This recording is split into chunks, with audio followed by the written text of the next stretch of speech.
by somebody who really loved community theater. If you really love community theater too, and you would like to participate, we would welcome you to join our group. On that note, we always want to acknowledge Desi Starr, whose birthday is today. He is our founder, and without him, 16 years of fun and laughs and friendships would have never happened. I know he's walking up there. We hope he likes the show too. And on a final note, LETCO likes to give back to the community. We are a community organization, so some of the money from every ticket goes to the local food banks, just so you know that you are giving by attending. So it's a win-win situation. Thank you, and good afternoon, everyone. Fred Carmichael, the author, wrote over 50 plays, and most of them were comedies. And for many years, he acted on TV. And then in 1949, he and his wife formed the Caravan Community Theater, and they acted in Dorset, Vermont. And for 27 years, they were very successful in presenting community theater. So our play today, Done to Death, was written in 1970. It had its premiere in August of that year, and the author himself played the role of Rodney Doctor. So we have a great cast. They've worked tirelessly, and we really hope you enjoy this play as much as we are presenting it to you. So thank you and have fun. Thank you.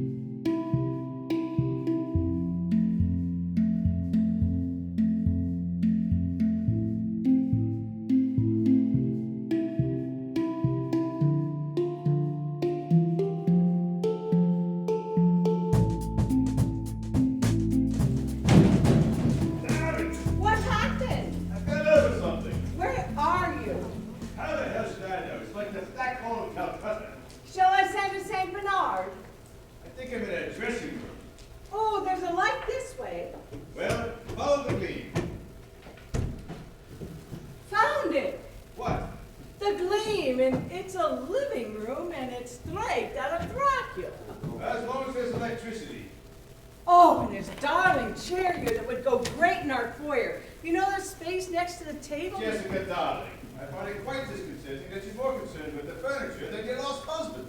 Stay where you are. I'll flick a light. That shows a level head. Oh, nothing happened. Just keep talking. I'll find you. What shall I say?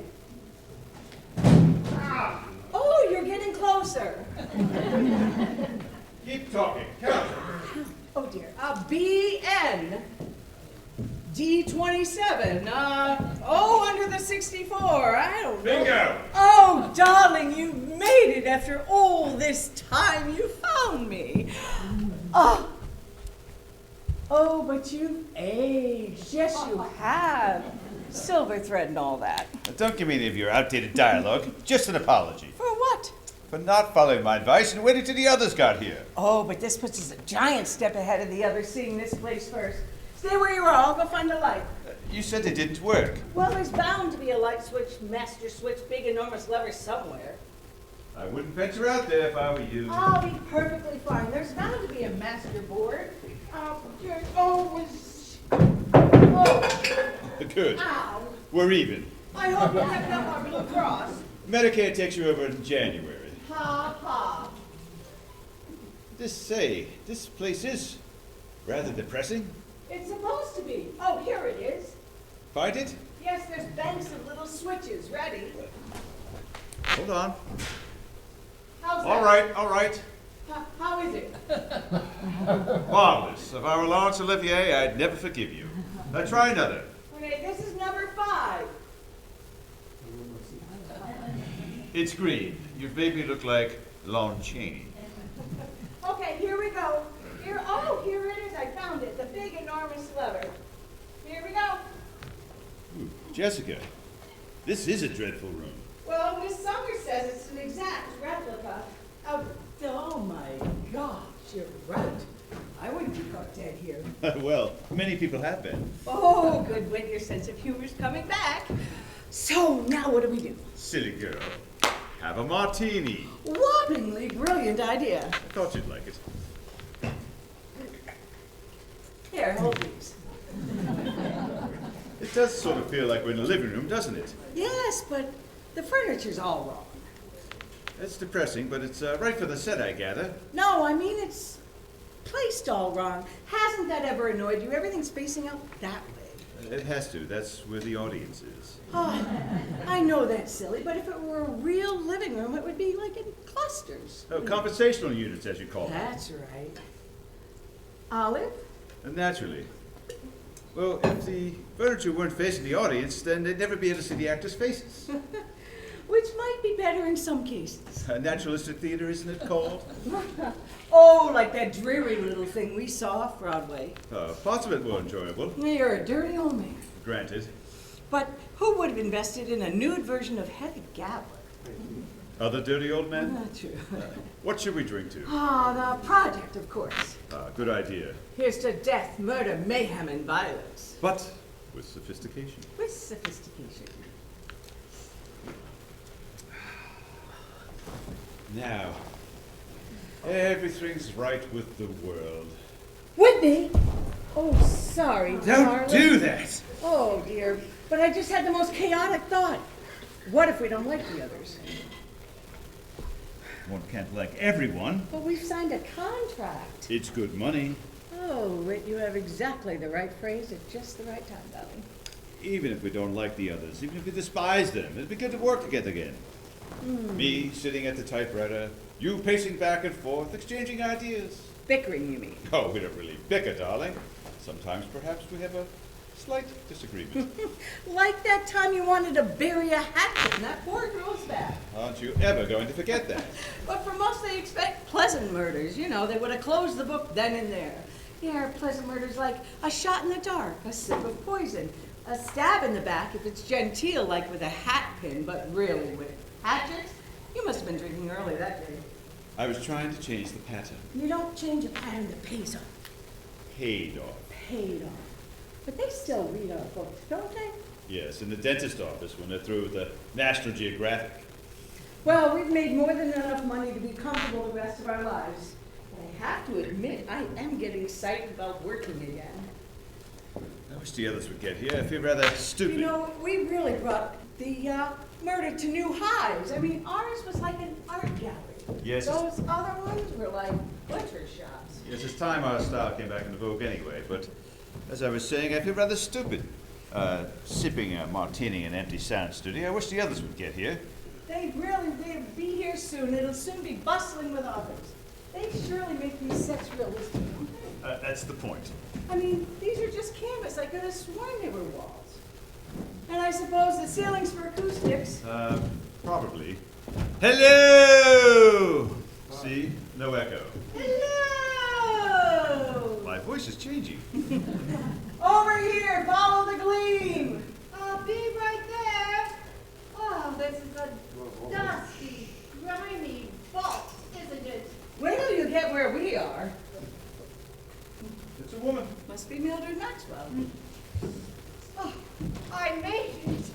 Oh, those lights are bright, aren't they? Stand in the right color. It'll take 10 years off you. Oh, nothing could do that short of a visit to Lourdes, my dear.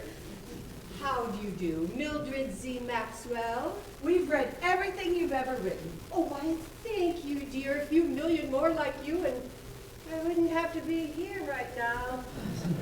You must be Miss Summers. Wrong. Oh, I hate to be wrong. This is Jessica Maxwell, my wife, and I'm Whitney Olive, Oh, who also has the same last name. of course. I should have known. The martinis. Would you like one? Oh, never drink on the job, dear. It coagulates the mind. And may I say that I have read everything that you have ever written. And now we're even. But I never ever thought you were so like your books.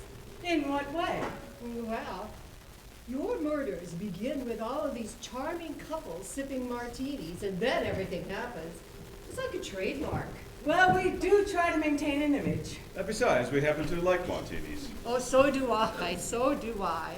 But unfortunately, I never thought about making a career out of them. So where are the others? No one else is here yet. Oh, honestly now, what do you think of all of this? Should be delightfully fun if we don't all end up fighting. Oh, every bee to his own bonnet, I always say. I wondered what you always said.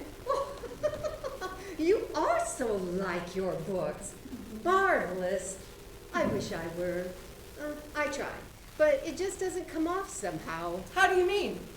Well, my characters are so thoroughly objective and my plot so spectacularly logical. And yet, in real life, I have difficulty balancing my checkbook.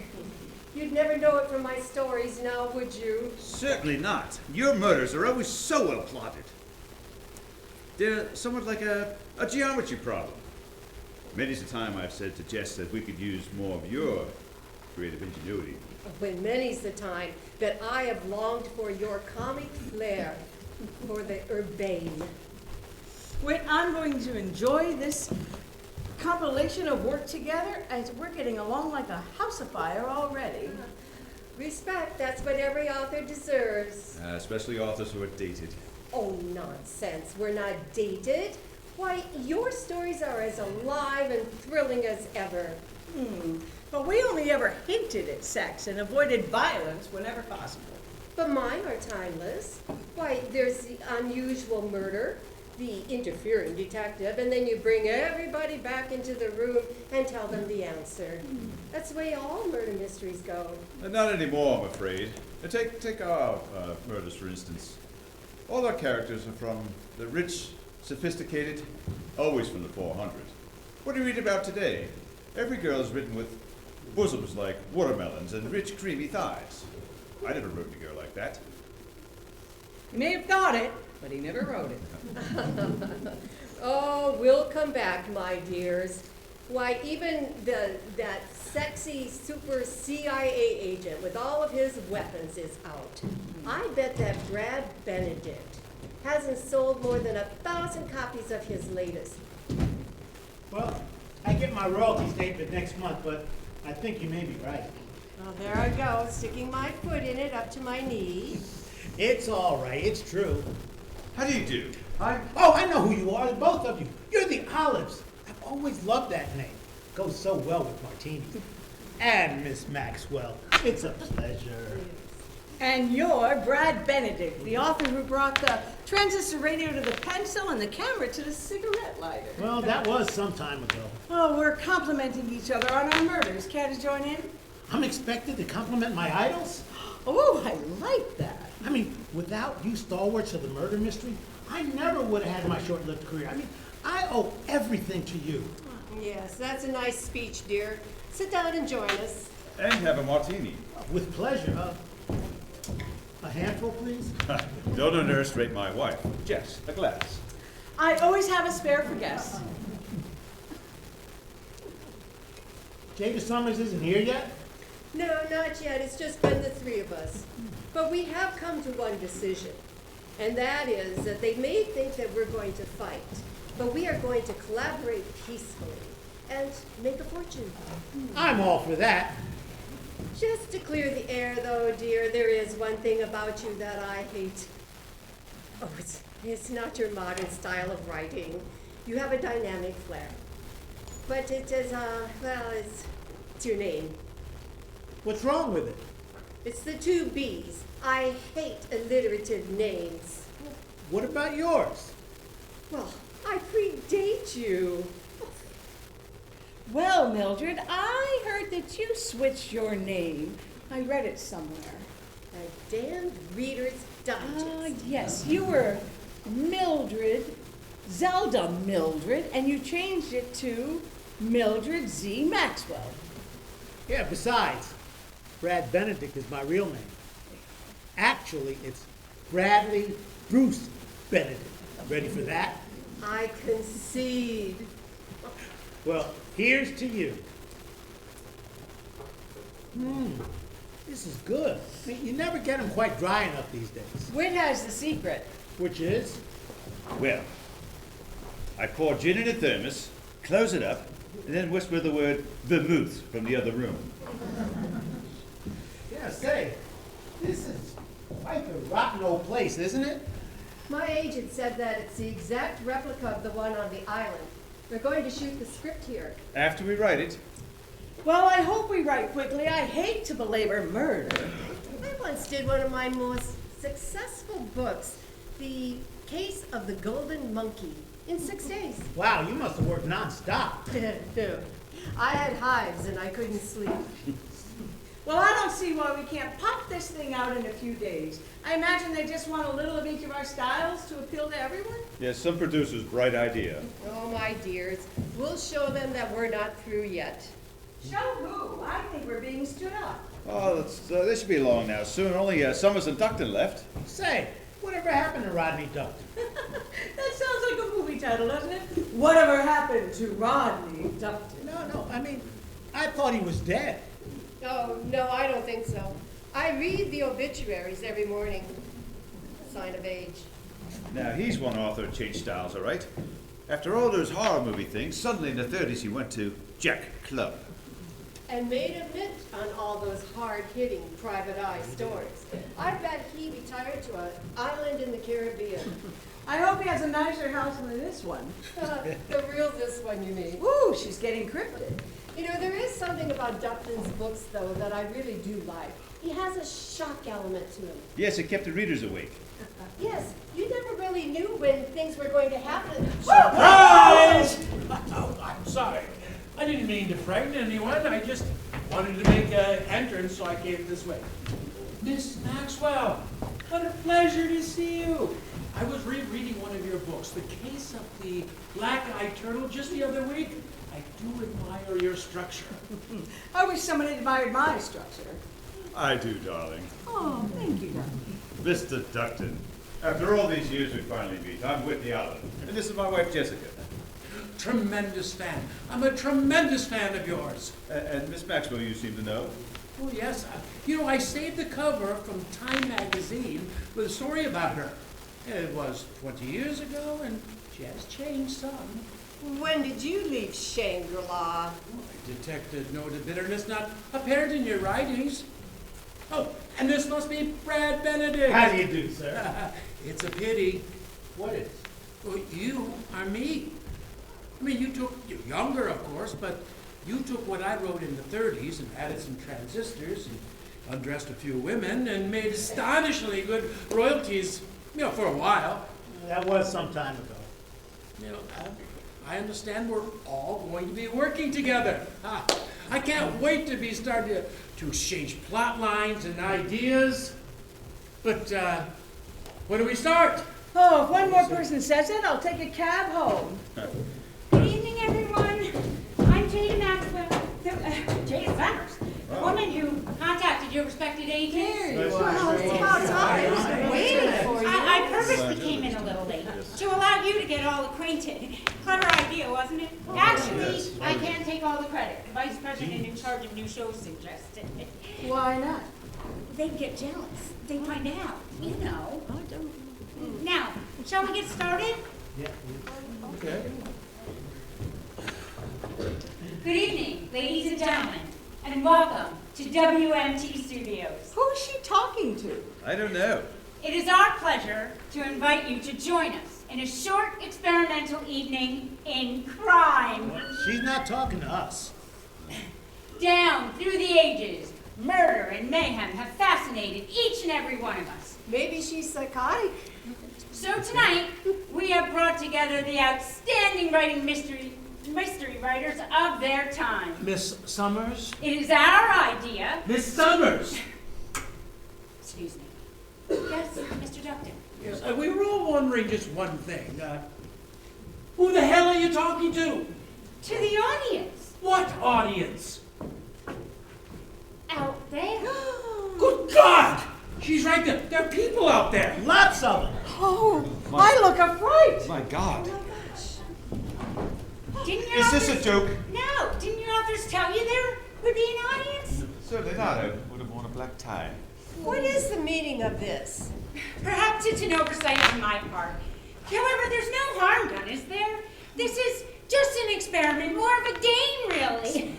I can't. Murder is not a game. We have all made careers of it. Please sit down and let me explain. I can't do audiences. People make me nervous. I think we should all go home. No, let's hear her out. This could be interesting. Well, they look like nice people, but there's so many of them. Sorry about the delay. authors are temperamental, same as actors and everyone else connected with the creative arts. Now, as I was saying, look at these 5 people, ladies and gentlemen. What do you see? Genius! That's what you see! 5 brains which have been dedicated to murder! Don't tempt us. WMT Studios has brought together, at great expense, these 5 minds to collaborate and become one, to bring you the great mystery series of all time, what we hope will be television's finest hour. Now, let me introduce them to you, the faces behind the book jackets, as it were. Does she write her own material? Jessica and Whitney Olive, authors of over 30 bestsellers, former joint presidents of the Crime Writers League, and the darlings of International Society. You may applaud if you wish. I can't tell you how I feel being here. Thank you. Mildred Z. Maxwell, specialist in the surprise endings. Her, the woman who kept us up at night waiting for the final page of her latest mystery. I'm constantly thinking of new ways to create different murders. Brad Benedict, the man who modernized the spy. His heroes are hard-hitting and perform with no holds barred, whether it's with the enemy or with a beautiful lady. Oh, thank you. And finally, Rodney Duckton, the gentleman who terrified us when we were children, with such monsters as the creeping fiend, the crawling hand, and the ghoulish girl, and who later went on to create the master private eye of the 30s, the one and only, two-fisted and two-gunned Jack Club. Oh, thank you. That was really nothing. Just merely an extension of my. Down. It is my idea, or rather the idea of WMT Studios, Watch that or you'll get fired. to combine these talents, to put a little Maxwell here, a splash of Benedict there, a dose of Duckton, a few dashes of olives, and come up with a tossed salad of murder. Block that metaphor. This stage setting, which you see before you, is an exact reproduction of the living room at Vulture's Vault. Is everything an alliteration? From the time the Buccaneers sailed the Spanish Main, there has been a house on a small island off Jamaica, which has been shrouded in mystery. That house is called Vulture's Vault. That famous pirate Redbeard built it with slave labor and died in the very room we have copied for you tonight. In the 20s, Vulture's Vault was used as a storage depot for liquor being run illegally into the United States. In 1931, it sold to Morgan Bixby, the island where the multimillionaire recluse met his unfortunate end. A knife protruding from his back. This dialogue is terrible. It's appalling. Miss Maxwell, I am not a successful author like you.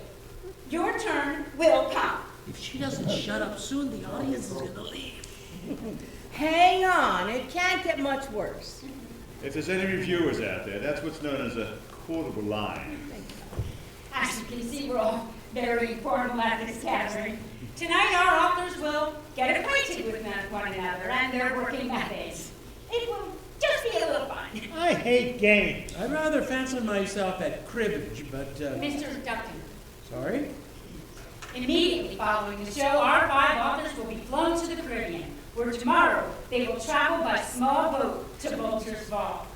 There, ladies and gentlemen, they will create stories of mystery, intrigue, and suspense. A series rivaled by none other in the history of television! And another copywriter's head will fall. Oh, do be quiet, darling. This could be fun after all. Sorry. This series will be shot on this very set with the leading actors of a bygone era. WMT Studios is going to bring back the stars who, along with these authors, you've probably forgotten. Oh, that's it. Excuse me? Now, wait. I can I'm not standing here. Good at it. Let me remind you of the ironclad contract our lawyers have written up. And the salaries you're being paid. And the fact that combined sales in the past 2 years hasn't equaled 1 month of the latest bestseller, Sex for Profit? Is the thermos empty? I could drink hemlock. Jack Club will just blast his way out of here. I should have planted a honing device on her last week. Now, for our Get Acquainted game. The envelope, please. Oh, this is too much. Price Waterhouses everywhere. Thank you. Inside here are 12 slips of paper. Each slip has one word on it. That word is the motive. There are such things as lust, greed, money, etc. I shall have you, Miss Maxwell, pick the first paper. I think I'd rather play the password. Then you can toss the motive around until you come up with a plot. We shall watch your minds mesh together on your first collaboration. Isn't it exciting? Are we allowed to answer? No. Then, with this and the publicity you get when we arrive at Vulture's Vault, his series will be pre-sold. But when are we going to start work? The day after you arrive. After an early morning press conference, you will be left completely alone to create. Okay, wait a minute. Who creates in the kitchen? The only thing I do properly is a quiche Lorraine. Oh, what kind of cheese do you use? Swiss or Gruyere? Gruyere, of course. It melts so You will much. have the proper retinue of servants at your disposal. Your only responsibility is to come up with 13 plots in 3 weeks. Now, Miss Maxwell, we'll have you pick a motive. This is worse than the draft lottery. Read it. Come on. Read it, please. Murder Jada Summers. Pretty. I beg your pardon. Just a little humor. Someone's got to entertain these people. It says jealousy. Oh, that's as original as sin. Perfect. I'll just disappear over here in the corner and you can begin your plotting. Well,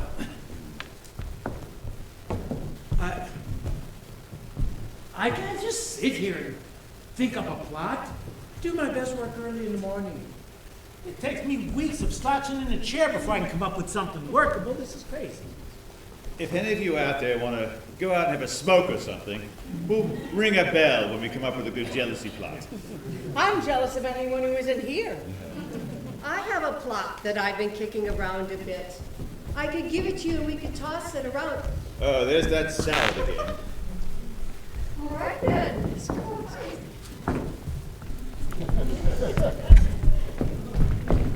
I hope none of you paid to get in here. No, the press always gets passes. Oh, well then they're getting their money's worth, aren't they?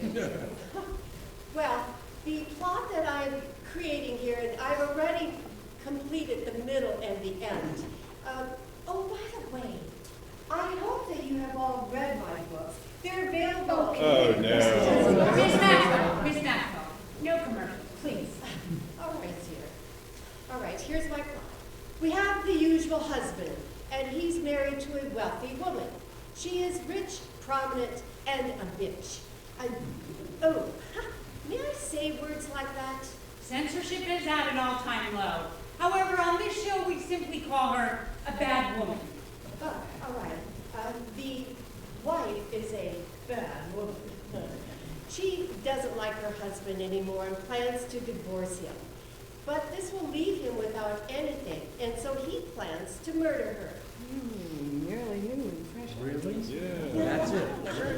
I realize this is a very usual plot. However, Mildred Z. Maxwell always has a surprise up her typewriter. Now, the husband, I just can't tell stories very well. I wish you could see the characters as I do. Oh, but they can, Miss Maxwell. Just use your imagination. Describe it and we will see. Oh, I'll try. The husband has plotted this murder most ingeniously. He has found a third cousin, or an old ne'er-do-well classmate, who he is paying as an accomplice. Now, the husband, we're going to call him George. He should be dressed in a very nice suit and be rather good-looking. Yes, that's him exactly. Oh, imagination wonderful? That's an appallingly bad suit. The cut. It's her story. Sorry. I think he's very nice looking. Oh, there's one thing I've forgotten. He has a broken arm, and this is a very important plot point. Now for the ne'er-do-well. He is rather ne'er-do-well looking. Oh, right. Perfect. Now the scene that I'm describing takes place between these two men. George is finishing plotting his intriguing murder. He says,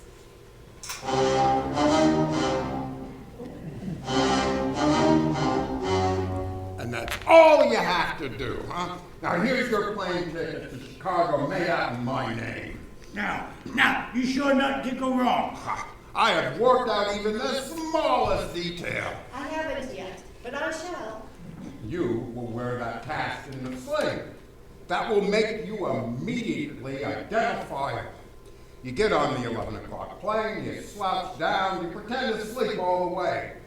Nobody's going to pay any attention to what you look like, just that you had that broken arm.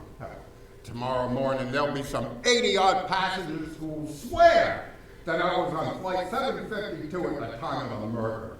Well, let us hope so. It's foolproof. See, while you're in the air between New York and Chicago at 11:30, I will get rid of Martha. Now, the authorities won't be able to prove anything. I mean, sure, I'm the one with the best motive, but apparently I was 30,000 feet above the ground at the time it happened. The perfect alibi. And then I will take the 12:30 plane to Chicago under an assumed name, and I'll be there when Martha's body is discovered. Oh, I shall be shocked, properly shocked! Attend the funeral like any dutiful husband would, and then inherit the estate, oh, so reluctantly. And there's not one thing that Roger will be able to prove. Roger, that's a new man? Martha always has a new man. Now, Ready, willing, and younger.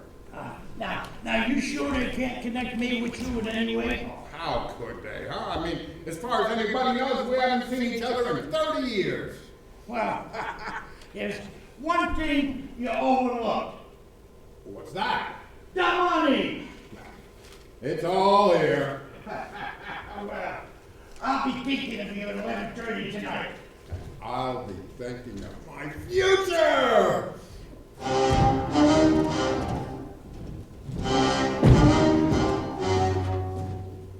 Now, as I said, I have completed the ending.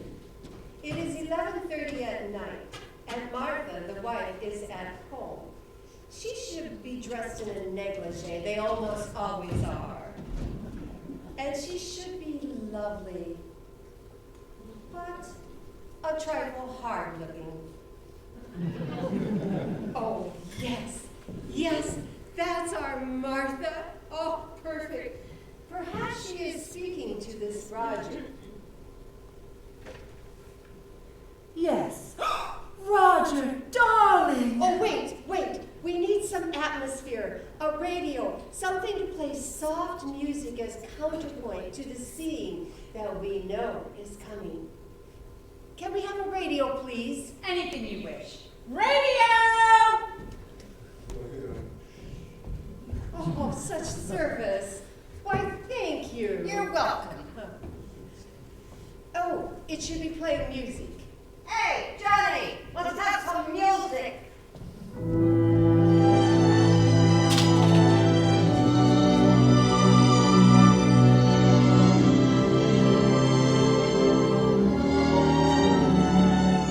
Martha is on the telephone.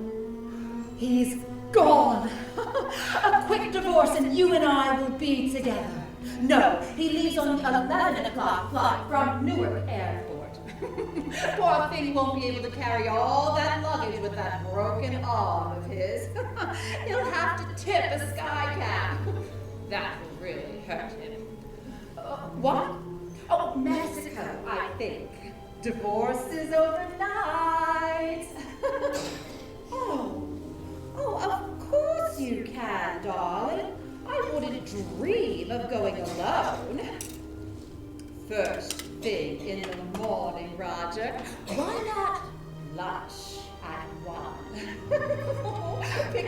Yeah, till then, yes, yes, I do too.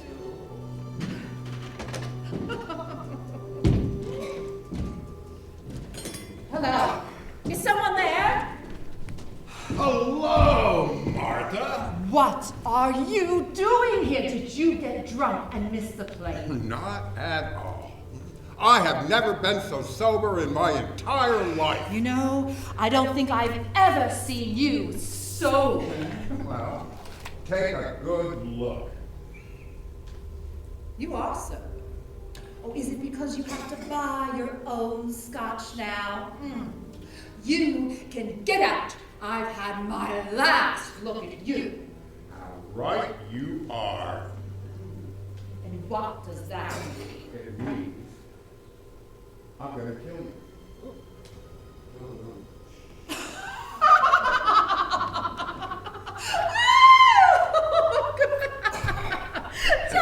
Don't be ridiculous. Oh, I am serious, Martha. Very, very serious. Do you think that I would give up my job of being your husband without some sort of retirement plan? You didn't retire. You were fired. Now get out. You don't scare me. Go on. Get on another plane. But I'm already on. You see, right now, there's a man dressed like me with a broken arm flying across the country. Tomorrow, there will be some, I don't know how many passengers who will swear that I'm not here, but there. You're bluffing. Get out of here now before I call the police. But you won't have time. I know you too well. You might think of something like this, but you would never have the guts to pull it off. You're wrong, Martha. We interrupt this program for a news bulletin. Amalgamated Airlines Flight 752 from Newark to Chicago has crashed outside of Cleveland, Ohio. There are no survivors. Martha, my heart.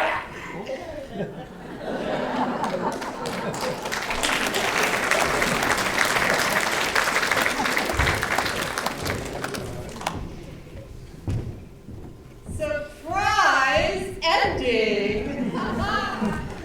I'm famous for them. Shaka to him on the last slide. Do I get a little applause for that? Now, I know that we have details to figure out, but we have our jealousy. There's a husband who is jealous of Roger and of the money that is rightfully George's. What do you think? Well, it's nice, but, Nice, but what? well, there's nobody to really care about. Well, I never really cared about any of your characters in your books either. No, don't get testy. I mean, I always had a sympathetic ingenue in there somewhere. Perhaps if they were nicer people, and I really like them, and maybe we have a cocktail party and there's some amusing chit-chat. That's not the way Mildred writes, Jess. I know, but we're collaborating. Hey, why don't we update it? What if George were with the CIA and he knew that Roger was a spy for some foreign power? Then he could plant a homing device under his lapel and he could overhear them making love. That would be a rather sexy scene, wouldn't it? I mean, you audiences love that kind of thing, don't you? Sex is for the bedroom and not to be flaunted on television in everyone's living room. Why don't we do a real good horror story? I mean, they used to play well, and maybe it's time for a comeback. If we wrote it like I used to write my ones for the silent films. Let me show you, Miss Maxwell. Monsters are out, Mr. Duckton. They really are. My climactic scenes are classics. And they don't make them like that anymore. Remember Frankenstein and Dracula? I was way ahead of those boys. Lon Chaney and the Silence. That's when we really had terror. Now, we would have a mad scientist, and he was always jealous because the ingenue loved another. This girl would have this ingenue. It would have to be this wonderful, beautiful girl.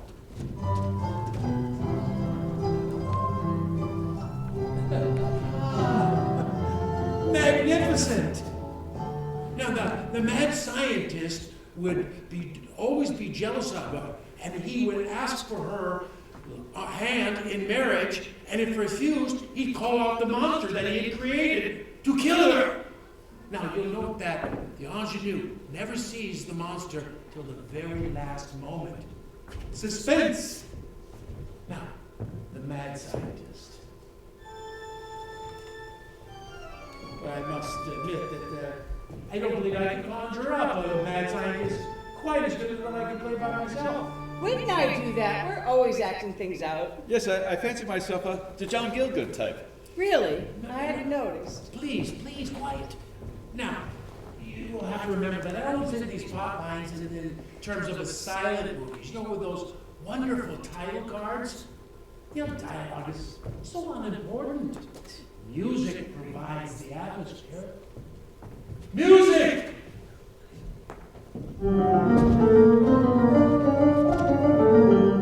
Ready? Action!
They don't make them like that anymore. They certainly don't. Are you laughing or choking? I'm sorry. It was funny. Just show some respect. What you've just shown us is what we call camp. Camp? Yes, you see what you did there, Mr. Ducton, don't you? Evidently not.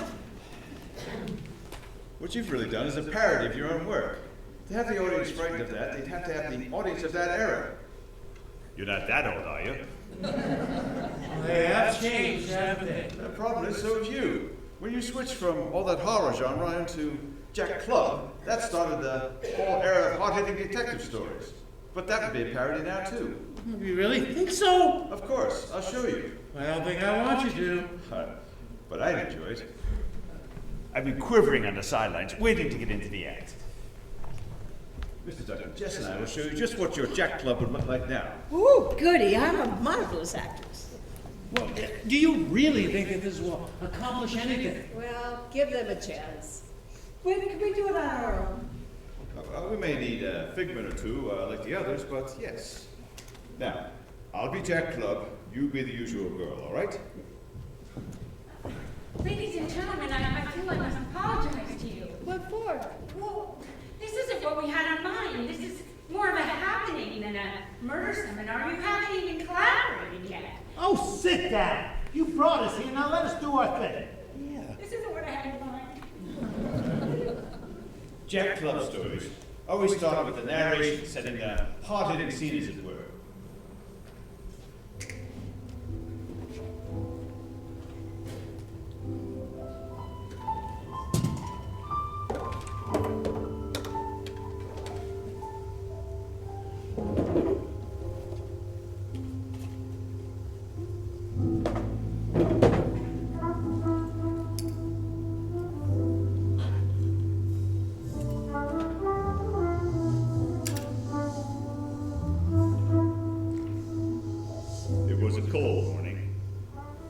city was cold steel, like every heart in it.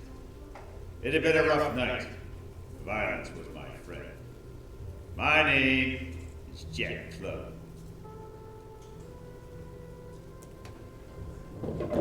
Started out the day with my usual day cap.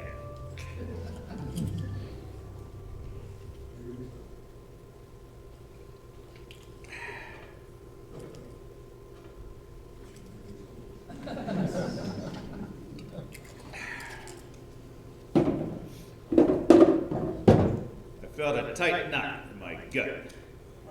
I knew then it was not going to be any ordinary day. I waited, and then she came in. And then she came in. Oh, sorry, darling, once again. Then she came in. She was bad. All bad.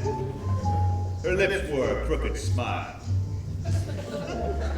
She had curves like some Venus de Milo. But she had arms. Arms that had held men. Many men. I got up. She came towards me like a bulldozer clearing a garbage dump. Her eyes searched me like a Geiger counter. And then she spoke. I'm in trouble. Big trouble. My name is Trouble. Kiss me hard. You're bad. All bad. My husband is dead. I'm falling for you, baby. Falling fast. Oh. They think I shot him. Did you? What do you think?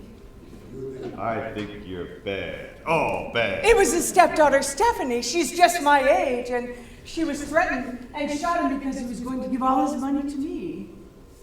Kiss me quick. I got it bad, baby. Oh, you're tough, Jack Club. Oh, tough. Where is this broad, Stephanie? Stephanie Mulder, don't even mention her name. Oh, Stephanie Neuweiler. That's me. she's rotten, all rotten. But innocent. So innocent.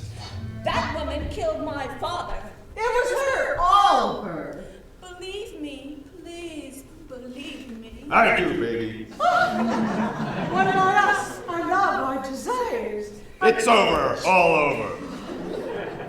What was my mistake? It's there. All there. What is? Putting your hand on my cheek. Powder gun burns from the gun you used to shoot your husband. I'm sorry it had to end like this. Don't shoot him! Bang! She's dead. All dead. Forget about her, Jack Club. It can be you and me now. It'll never work. The memory of Stephanie Mildow will haunt us forever. Give me that. No! Yes. No! Bang. Oh, you're underestimated you, Jack Club. You're hard. Oh, hard. But poor Stephanie, she was good.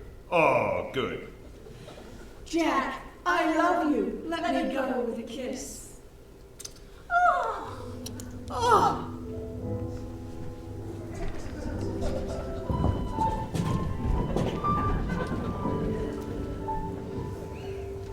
It was just another day.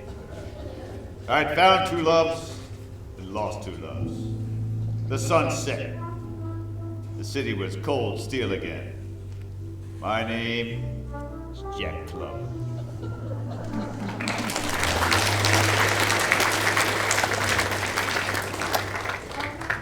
That was excellent. You see, Mr. Dupton, everything that we have done is a parody. We are anachronisms. Yeah, perhaps. Well, Mr. and Mrs. Olive, thank you very much. Your performances were quite something. I don't know quite how to take that. Oh, just take it, be quiet. Oh, I don't agree, however. I mean, my style of writing is still current. Nothing has come along to take its place. Oh, Whit and I can take that off. I'm just getting warmed up. Let's show Whit. No. This one is for me. I can show Mr. Benedict what his detectives are like, if he wants. But I don't think I want it. It's my turn to twist the knife, as it were. Suppose we take one of Mr. Benedict's famous CIA men, and we'll just pick him up along in one of his climactic scenes. Come on, Mr. Benedict, you act it out. Over here, please. Well, how will I know what to say? Well, this is my version of your story, so you'll say what I'm thinking. Well, okay. Well, we pick up our story with one of Mr. Benedict's famous CIA men trying to stop the takeover of all Allied missile information by chaotic. No, those are the bad guys. They always have initials that spell out a name. You've noticed that, haven't you? Well, Mr. Benedict's hero is looking for a super spy. They have fancy names too. We'll call this one Silvertoe. All throughout the story, our hero is having various affairs with various women in various locations, like a Turkish bath or a cemetery or a subway, but only in the express lane. Now, we find our hero at his beach house with this beautiful secretary. There's something about you, 276390845. Something different. My pajamas are custom made. I've enjoyed working on this assignment with you all day and all night, too. But now, our assignment has come to an end. No, 276390845. I'm like contact paper. I'm going to stick around. No, but I have found out who Silvertoe is! You couldn't! I could. I planted one of these. This is a honing device. And I found out everything. This is a miniature broadcasting station. And I've been listening in. No! Yes! I planted one on you, and I heard you reporting back to the agents of Chaotic. I'm sorry, Beauty, but I have got to turn you in. No, not yet. No. Business is for pleasure. Wait. There's just one thing I've got to know. Which is? Well, where did you plant the honing device? Oh!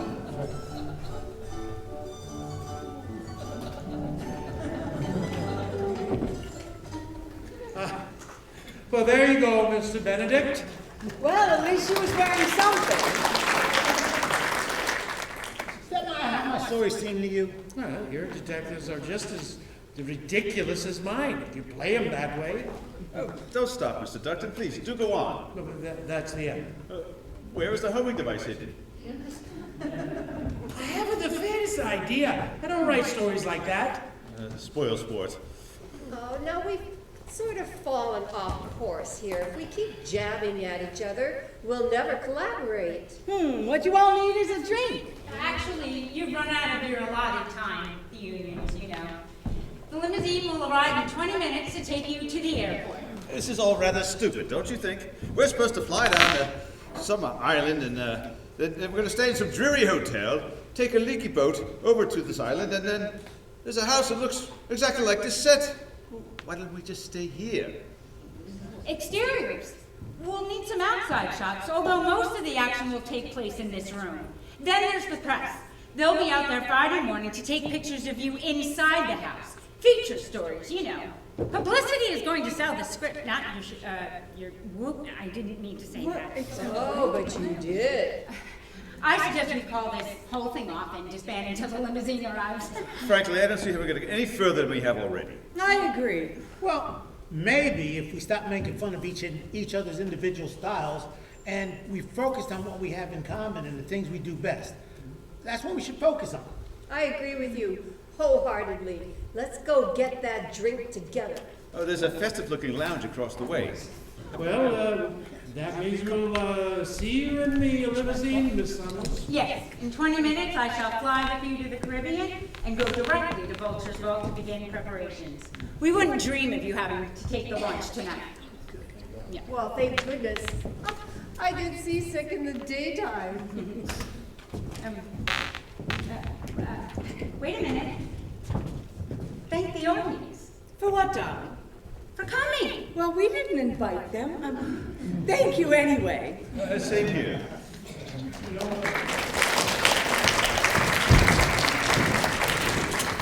know, they have been relatively quiet. You know, you should think that they've been bored to death. I'm sure they are. I just felt embarrassed. The next scene takes place at Vulture's Vault, and I'm sure you'll find it much more entertaining.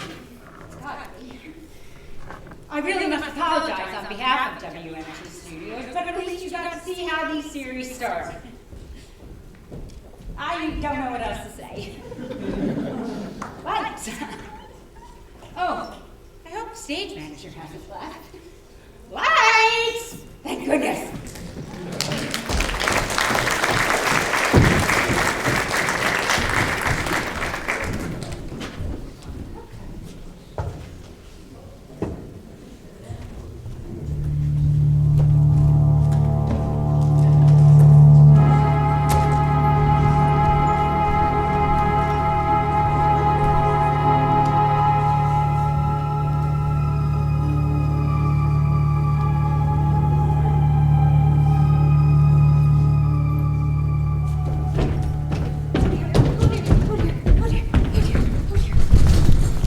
I was calling you, Jane. I heard you. That's why. I'm here. I saw the launch on the horizon. They will be here in 3 minutes. Oh, dear. What is bothering you? It's the dinner. The recipe Miss Summers gave me is rather fussy. I am sure it will be as delightful as you are, my dear. Thank you, but I am just not used to a gas stove. All the families I worked for on the mainland at least had electric. I have confidence in you, Jane, as does Miss Summers. How do you know what she does if you never even saw her till last night? I have ways of knowing. If you ask me, Miss Summers is going to have a nervous breakdown by the time this is all over. I know. I could hear her pacing the floor of her bedroom all night. When I went in there this morning, her bed hadn't been slept in. Have you seen her today? Haven't laid eyes on her. She said she never takes breakfast, but she didn't take lunch either. Not so much as a cup of coffee. It makes me nervous. Peculiar, most peculiar. Perhaps she went down to the dock to meet the launch. You should go and check on her, Jane. I got dinner to look after. No, there will undoubtedly be a long cocktail hour first. Go to the dock, But Jane. my roast is in the oven. I can't Go to the dock. I don't like going down that steep path. You are perfectly safe. It is daylight now. I wouldn't go out there at night. The dark makes me nervous. Jane, the launch will be coming. Go! Yes, sir.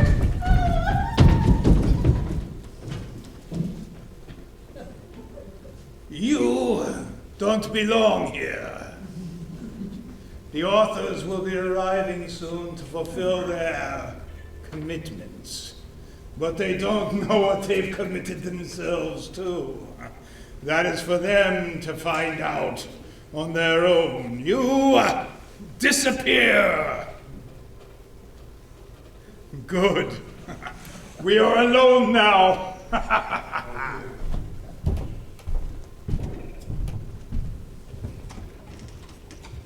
I must say, the outside looks like Forest Lawn. I hope it has a bar.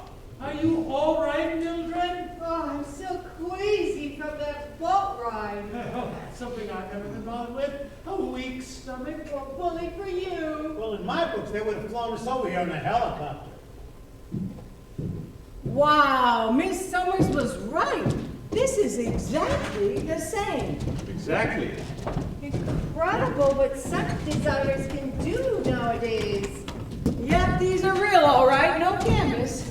I can create here. I feel it in my bones. All we need is a corpse on the floor. You know, I go for Danish modern myself. This here, it looks more like early Salvation Army. Commending you, all right? But, you know, I like this place. You know, I fit right in.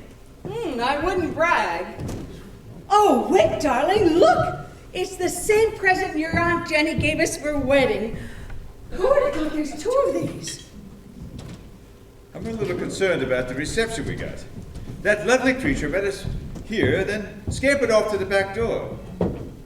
Where is everybody? You must be Gregory. That is correct. How do you do? I'm Brad Benedict. Miss Summer said you'd be here. I know who you are. I know who you all are. And we know who you are, so we're even. What are your wishes? Isn't it cocktail time? It is, if you wish it to be, sir. I wish it to be desperately. Then I shall prepare. You will pardon me.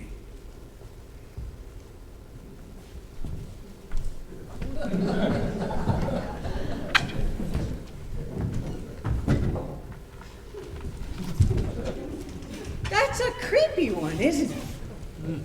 The odd servant. Standard of my earlier works. But I do hope he's Middle European. They're so beautifully nebulous. Are we supposed to work with that looking down on us? Oh, I believe that's an excellent painting. You know, they say you can tell by scratching it with your fingernail. Oh, I don't think Miss Summers would approve. It's awfully barren here. You know, I thought that the tropics were more lush, filled with vegetation and palm trees and things. You didn't write rain, did you? No, dear, that was Somerset Maugham. You know, there's nothing here but typing paper. What did you expect, Mildred? A will to be read at midnight? Well, I expected Miss Summers to leave us a note at least. It's strange she didn't meet us at the dock. If she's changing into an evening gown, I shall spit. Well, she's got to be around here somewhere. Yes, but where? Here! Miss Summers! Oh, no. Oh! Is she dead? She's dead. With a knife in her back. Well, couldn't have been suicide. Oh, darling, a real murder. Yeah, and out of the closet. You know, that's too perfect to believe. So what are we going to do? Gather everyone together and expose the murderer. But who did it? I haven't gotten to that part yet. Oh, dear. What's the matter? I've never seen a real dead body before. Is she really dead? Evidently. Well, one thing's for certain. What's that? We have a plot point. Now all we have to do is solve it. Excuse me, but I believe I'm going to faint.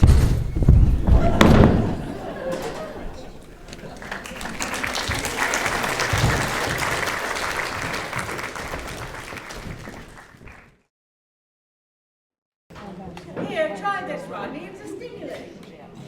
I know that. She seems like that. Have we come into focus yet? I can see it all quite clearly now. No, that's the first time I've ever seen it. Here, have some more. What did it feel like, Rodney? I always describe my heroes as the feeling the room going round and round, and then they fall down this dark tunnel. Oh, you're wrong. I just felt sick and woke up on the floor. That's disappointing indeed. 5-star, Gregory. More brandy. Yes, madam. All right, Rodney, shall we try sitting up now? You're just like all nurses. I'm a me, not a we. And you're not sick. I shall try to sit up now. You're just cranky because you're embarrassed. Well, where's Whit and that Benedict fellow? Oh, they took poor Miss Summers upstairs. Evidently, the East Room has a lovely view of the ocean. Oh, it doesn't have twin beds, does it, dear? You're not moving in, are you? Well, there's always bound to be another. Another murder? Have you ever written one book with only one corpse? Good God, you're right. You know, there's always one in the beginning, just to get the reader's attention, and then another one near the end. Oh, quickly, Gregory. Thank you. Come along, Mr. Just Duffy. in time. Let's get up. You can't sit here all night. Things to do. I'm all right. Fine now. You know, silly of me. I must apologize. When I saw that knife sticking out of Miss Summers' back, Poppycock. You have used knives dozens of times. It's one thing to describe a knife protruding between two shoulder blades and blood dripping down her gown, but it's a whole nother thing when you see it in person. Oh, there I go again. Easy does it, easy does it. Pleasant thoughts. Hey, think about the money you're making. I'm thinking.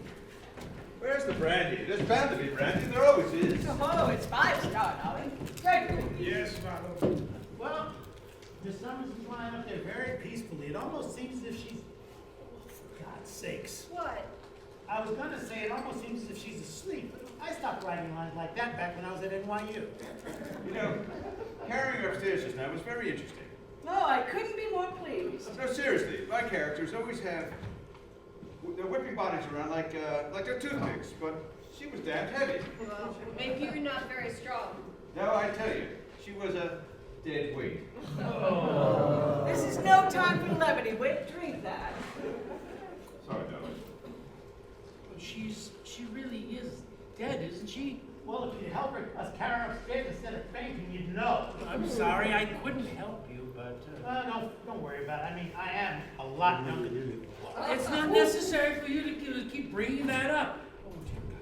You did remove the knife, of course. Yes. You know, I'll never forget it. It was like taking a knife out of a wedge of cheese. Ooh, Roquefort or Camembert? Camembert, I think. I mean, it just slid out. This is going to be something. It is something already. No, I'm talking about when we all write our next books. The reviewers are going to know that we are using the same line. The knife came out of the back, as if sliding from a wedge of camembert cheese. Excuse me, but what shall I do about the dinner? What did you have in mind? Serve it or freeze it? You're not in a frame of mind to eat now, are you? No. Isn't anyone going to do anything? Oh, there's no need to be shrill, dear. Do anything about what, dear? Miss Summers! Oh, she's upstairs in the east room overlooking the ocean. She has a great view. But she's dead! We know that. Murdered!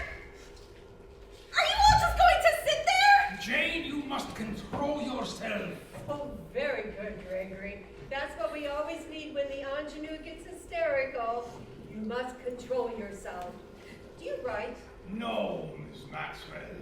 I'm sorry, but you're all just sitting around doing nothing. Shouldn't someone call the police? Impossible, isn't it? Out of the question. You're very naive. Jane, is it? Yes, but what's naive about calling the police? Isn't that what they're there for?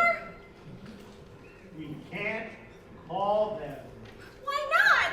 Because naturally, the phone is dead. Oh, no, you've tried it? We don't have to, dear. What do you mean? Classic line. What do you mean? They always say that. You amaze me, Whit. You're so perceptive.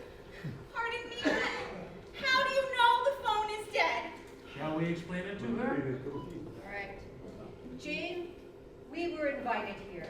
We, the best murder mystery writers of all time. We walk in, and out of the closet falls a body.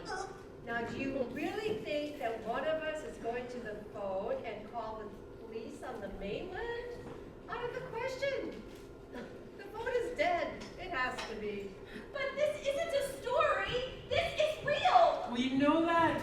We're aware of that, and we're also aware that the phone is as dead as a doorbell. I don't believe you. You're all crazy. I'll do it. I do cherish naivete. It's so rare. You lost yours And in would 2 you and a like half. to know? Hello? Hello? The phone is dead.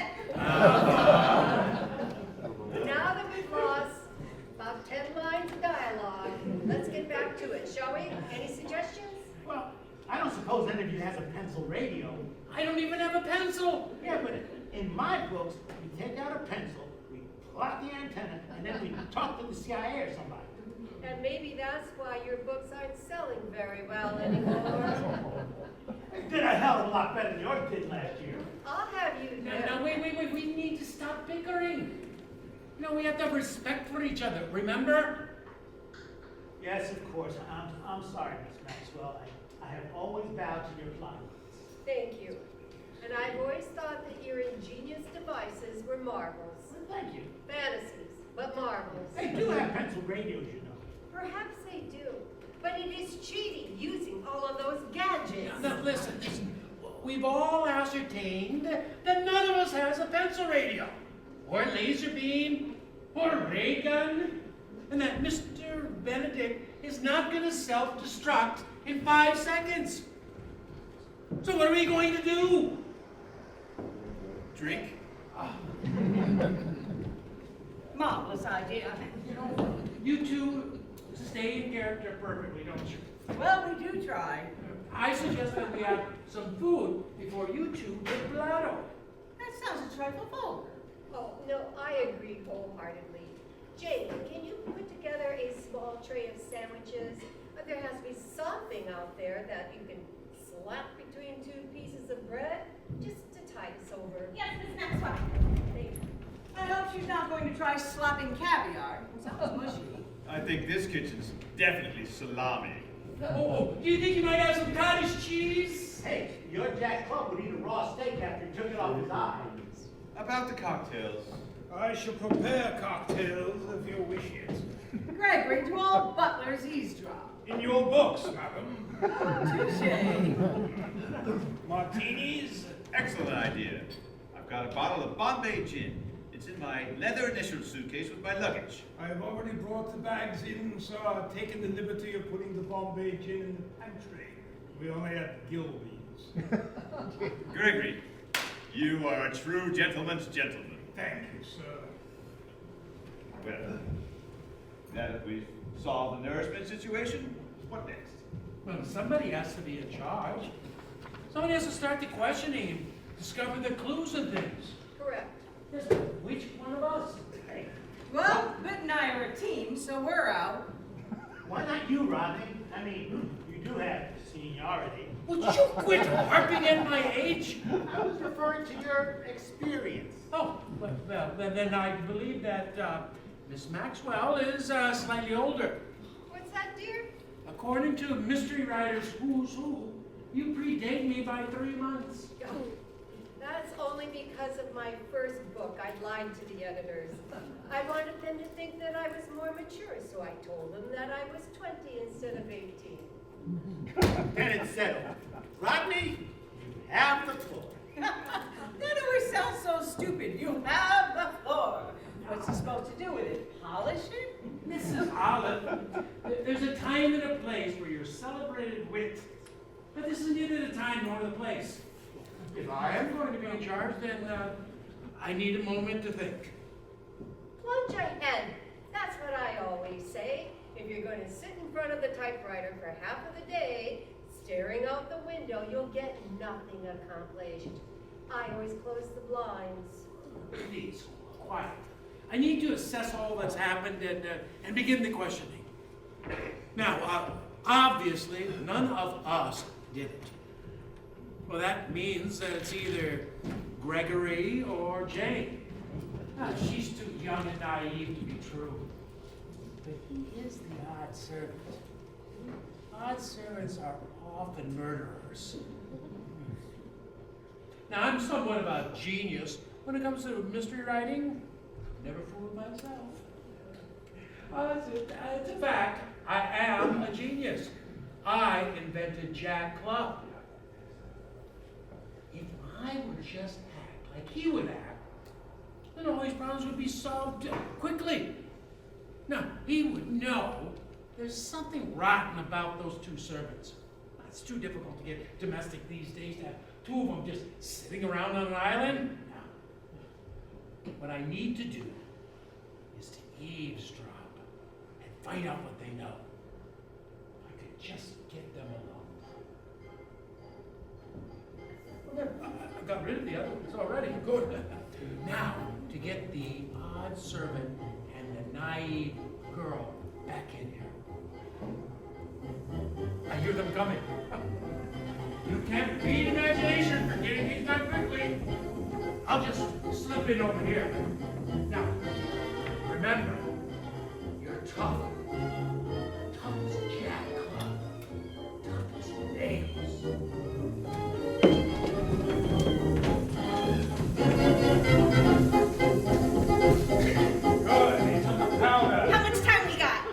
signal now. You're a genius, Gregory. I am the boss. Was it tough rubbing out Summers? No, I was like sticking a knife into a wedge of camembert cheese. Are you gonna give it to the others? If they get in our way, we'll sink them in the ocean in cement galoshes.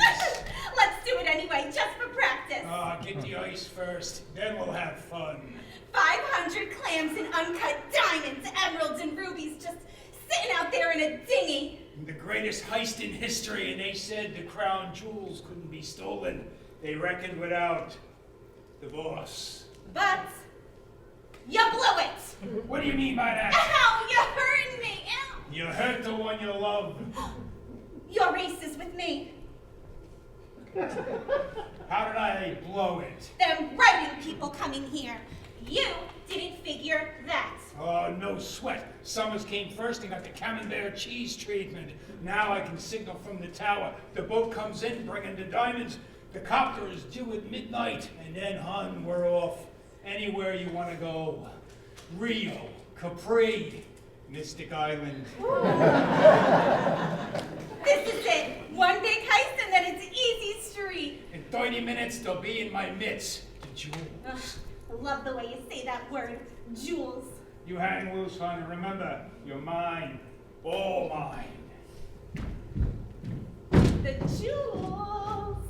Ugh, that dumb cluck. Little does he know, once he gets them, it's gonna be curtains for the boss. That's right, curtains.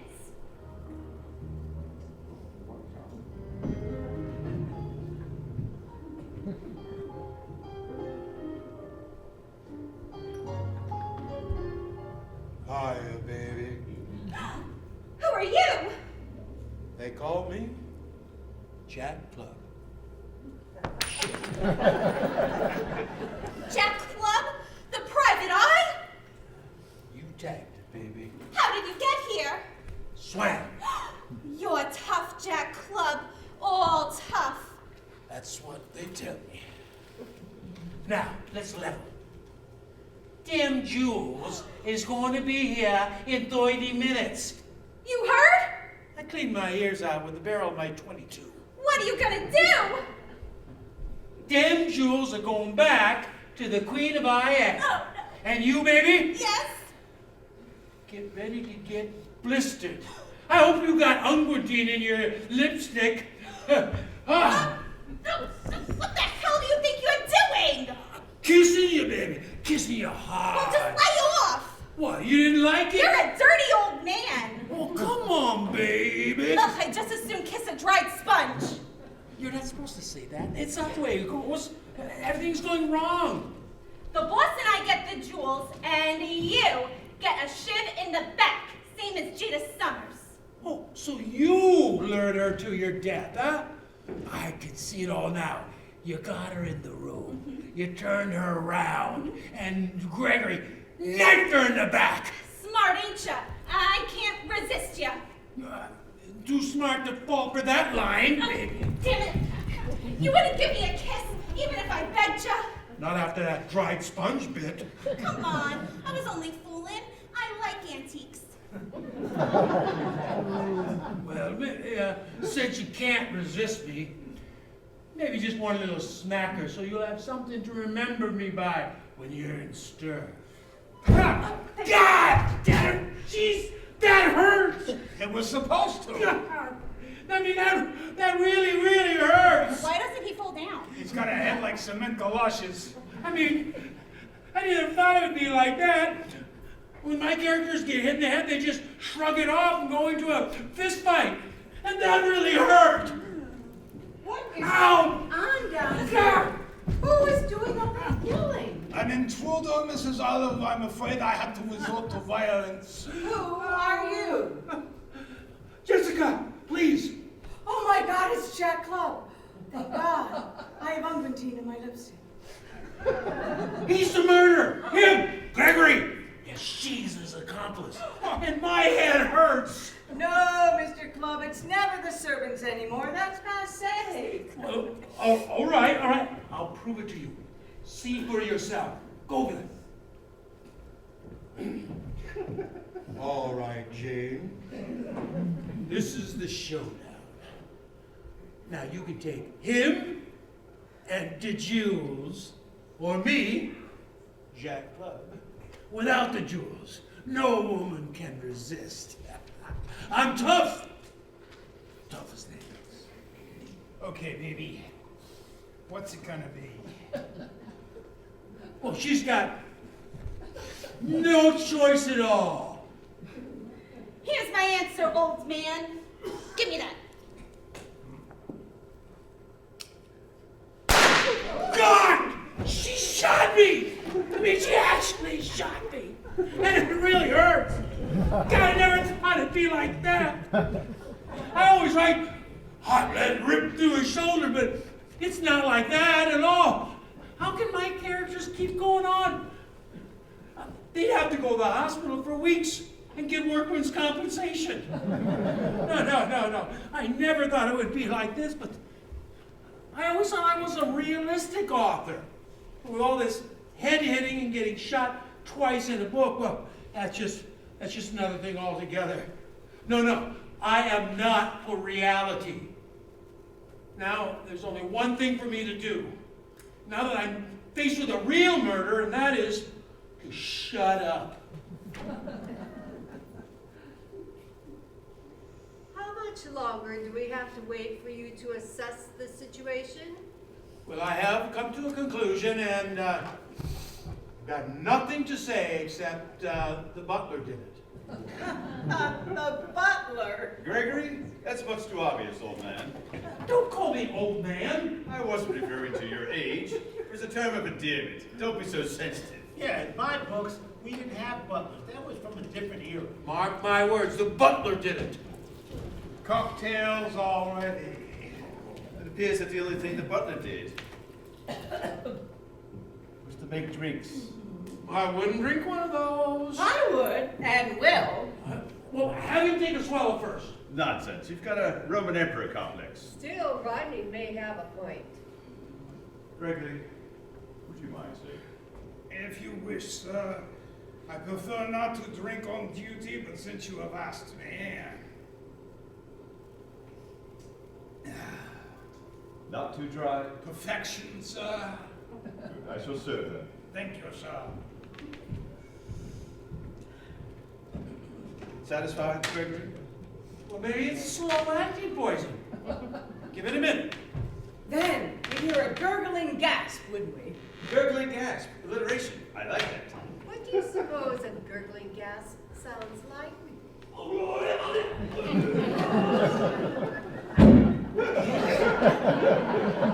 Exactly like that, I suppose. Anyone care to go look? Oh, no, I'm not moving from the spot. I do not react well to dead bodies. Whitney, why don't you go see if Gregory's tossed off the mortal coil? I can't. I spill these straight martinis. Well, I guess it's up to me. I have a strong stomach. If the butler didn't do it, Mr. Duckton, that sort of throws your theory into a cocked hat, now doesn't it? No, maybe he drank the martini knowing it was poison, but realizing he was already caught. Oh, twaddle. Oh, I love bad language. I wish Bradley would return soon. I'm dying for one of these, but not if they're lethal. He's dead, all right.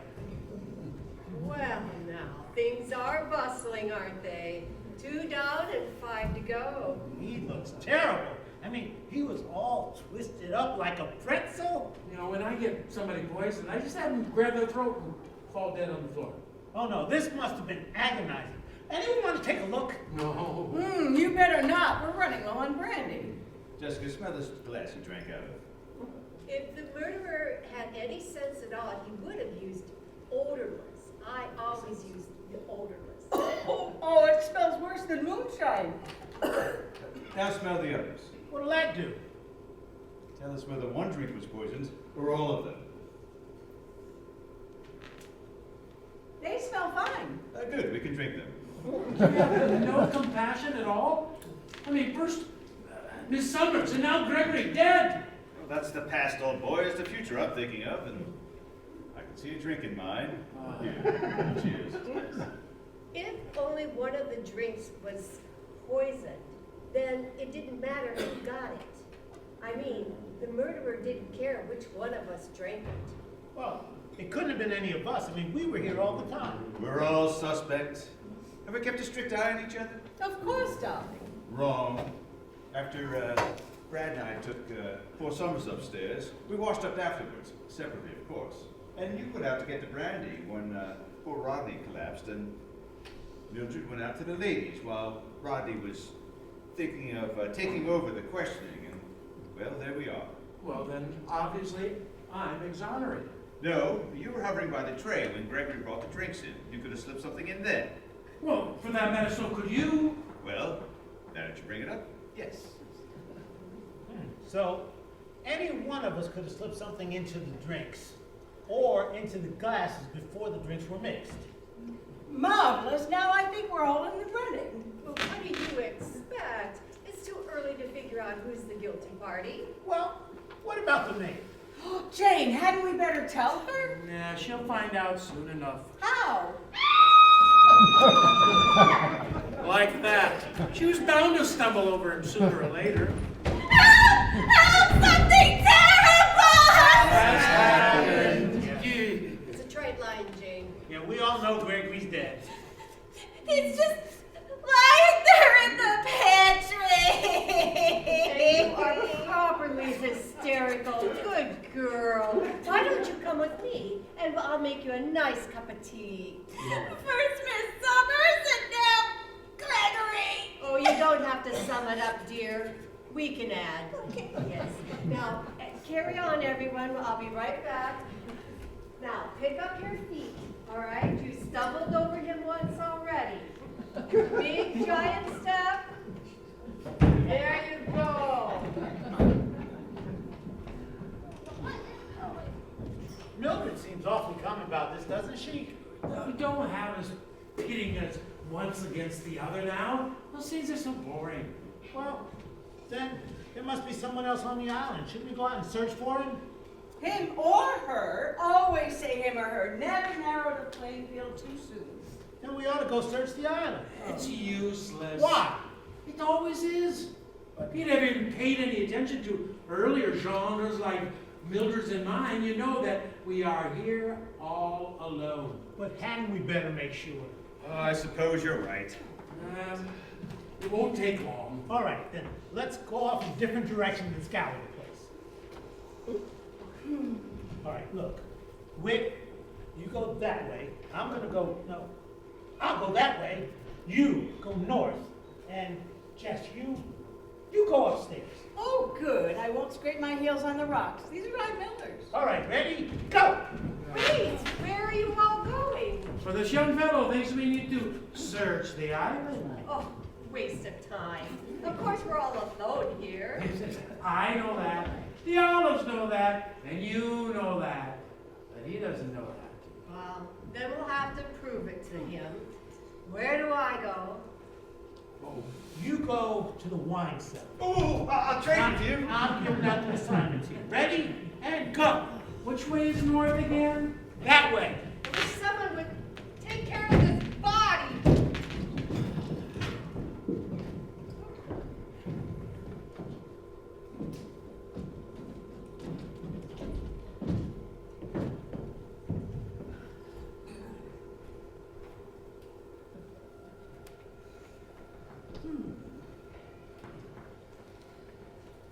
Caught you!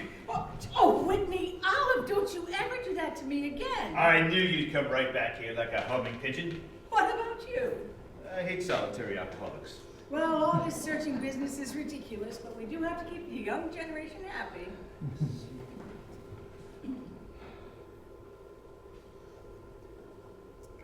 This is a really well-mixed martini. Oh, yes, but Too bad he died. I feel terribly guilty. For heaven's sake, why? You didn't do it, did you? No, of course not, but here we are up to our collective necks in dead bodies, and I don't feel as nervous as I should. That's because we're used to it. But only in an imaginary sort of way. Yes, the whole thing doesn't seem real somehow. I wish we could get writing and solve this. I mean, we're never going to make deadlines stepping over dead bodies and not knowing who did it. Do you suppose we could solve it? Well, of course, darling. We've solved every murder we've ever been involved in. That's because we knew who the murderer was before the crime was committed. This time we're not working backwards. It might be fun to start from the beginning. After all, it can't be one of us. We're murder mystery writers, and to commit murder, well, that would be just dirty bull, wouldn't it? Yes, dishonorable discharge from the Writers Guild. So it must be Jane. She's awfully pretty. Oh, do you remember the case of the two-legged secretary? Indeed. Well, it was your idea to have the pretty girl be the murderess, and it went to second publication 2 weeks after printing. You're right. I usually am. You're conceited, too. Now, if it were Jane, how do we go about proving it? Have you discovered committing another murder? No. We catch her in the act of something idiotic, and then your brilliant and beautiful wife, which you wrote after me, would say, "Aha, you slipped up that time, Jane." I'd rewrite that line, but go on. So all we have to do is catch her in the act of doing something stupid. But how? Well, hey, you're half this writing. Do you need a little help here? I'm trying. Oh, goodness, Jane, be nonchalant.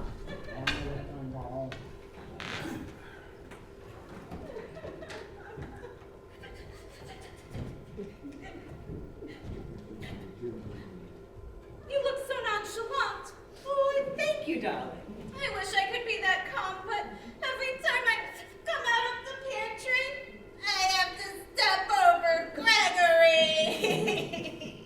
You are working under a horrible hardship, but oh, those sandwiches look delicious. Salami. Salami. Where's everyone else? Searching the island. They will not find anyone on Vulture's Vault. Gregory and I have been here for 2 days, and we never saw a sign of a soul. You were alone? Together? Yes, Were you lovers?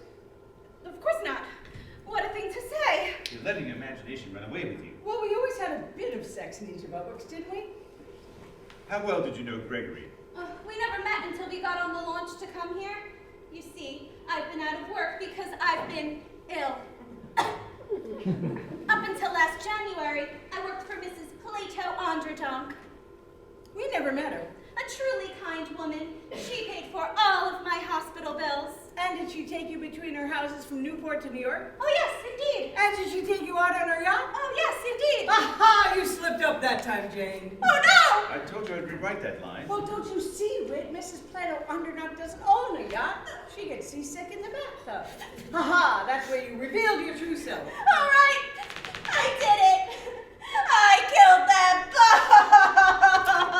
bull. You did it, darling. You're a marvel. Oh, thank you, darling.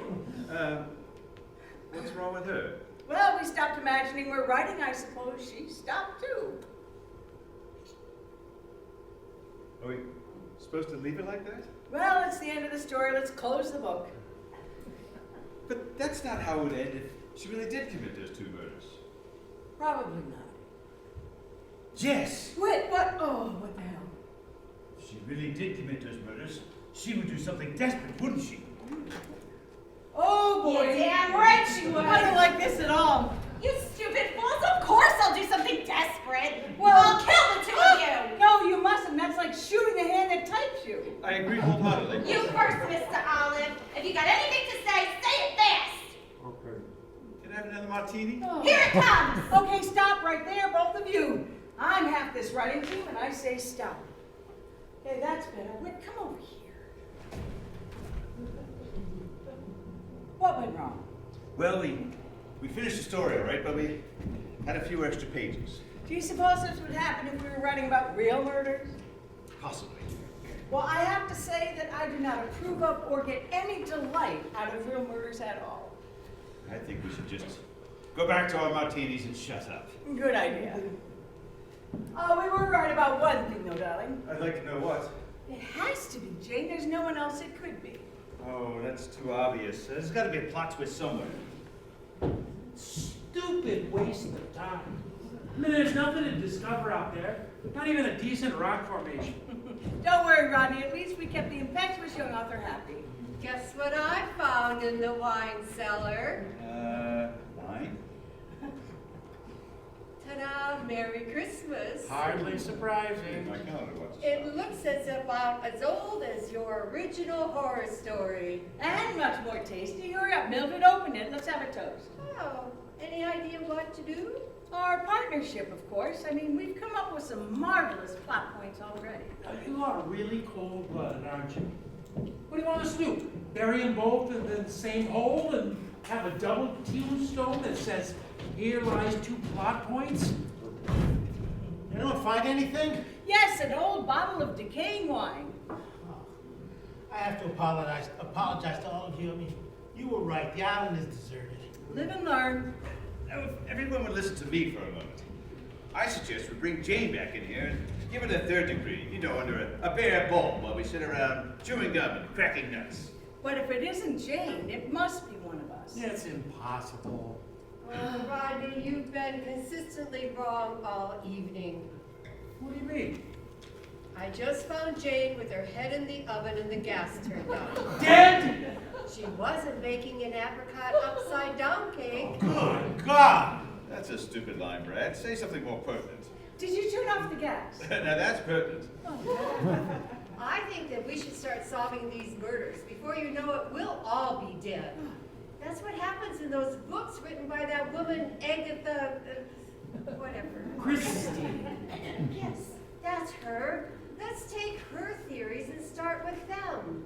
The guilty one is always the least likely. And who is that? Why, the one who is done in first, of course. He's just pretending. Oh, that's old hat. Done to death. I even saw it in a play once by, it was Any Number Could Die by Frederick Carmichael. Never heard of him. Yeah, besides, that theory doesn't hold water. I mean, Whit and I carried her upstairs and she was dead. We'd know. Agreed.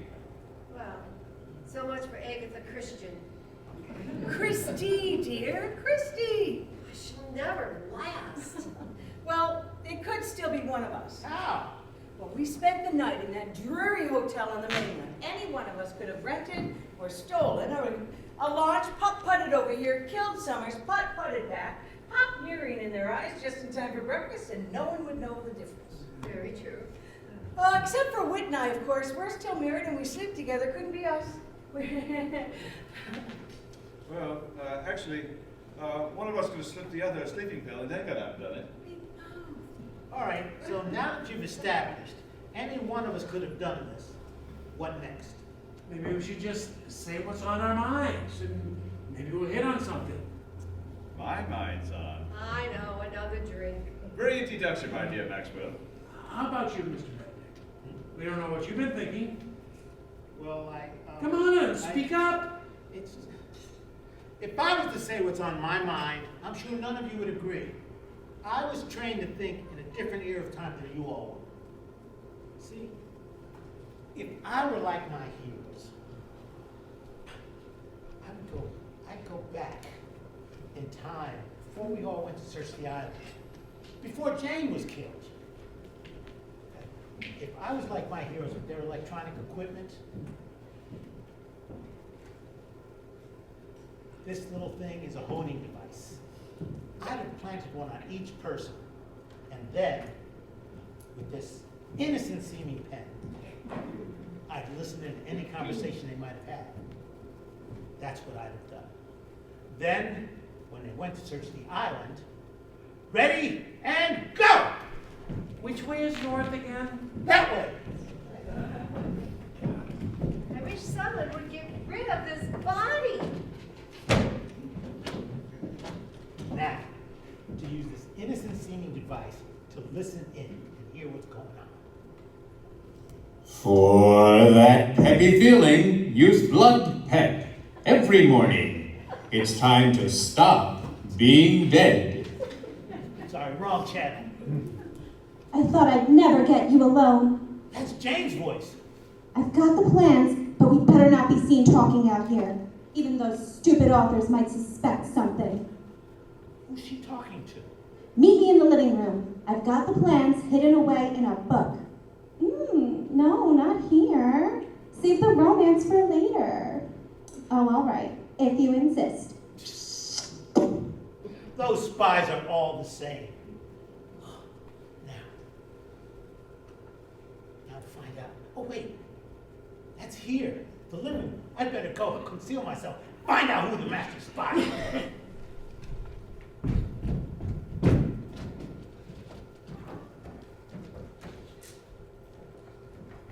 Don't be suspicious. Don't be suspicious. Come on, hurry up before the others get back. Where are the plans? Keep your shirt on. I'm getting them. Chaos will pay millions for them. Millions! Here they are. Ah, every missile site on the eastern seaboard. How did you get them? The usual way. You know no one can resist my body. But the entire eastern seaboard? In 6 days, I was slowed down in Jacksonville. Ah, incredible! Now, I want what's coming to me. Well, yes, I have exactly what you deserve. I want my money. This is no time to comb your hair with that innocent-seeming comb.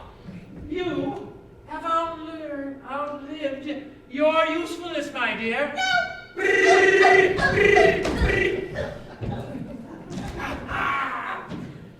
Now the plans are all mine. Those stupid authors, they'll never think that chaotic is mixed up with this. They're just concerned with themselves. Giants? So that's it. Now use this and find out what he's gonna do with that poor child. Good Lord. She's heavy. He's getting old. And I'm not getting old. I'm just tired. Now, down you go. Open comes the oven door. And now, on with the gas.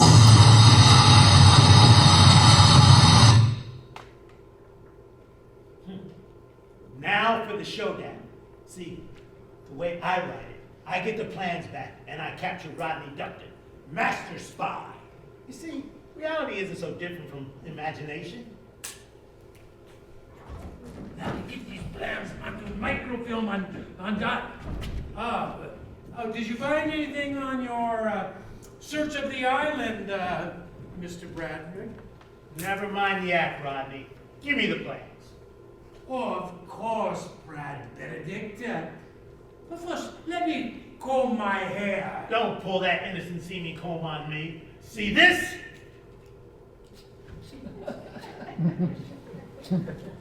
I see you think you can stop me with that innocent-seeming cigarette lighter? I'll stop you soon enough with this! Not the innocent-seeming wristwatch! You're right, brother! Okay, so you win, but you'll never get the plans. Of course I will. They're right here. And they're mine. All mine! Oh, shoot! Anytime the plans touch a chaotic agent, they self-destruct in 5 seconds. I killed Gregory and Jane and the Summers for those. And now, they've all gone up in smoke. Oh, what are you doing? Just tying my shoelaces. Do you think that your innocent-seeming shoelaces can stop my innocent-seeming wristwatch? That's what they're made for. Well then, the thing is, aha! Not the innocent-seeming tie clasp. Oh no! You're right, brother. This is wrong. All wrong. Chaotic isn't supposed to win. This isn't you writing a book. No, this is reality.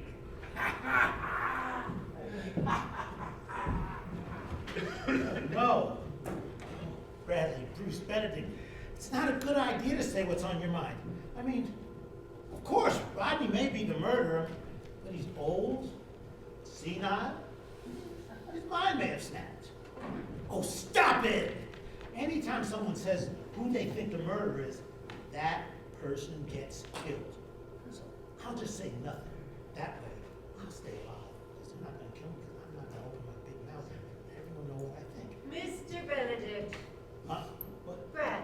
Yeah.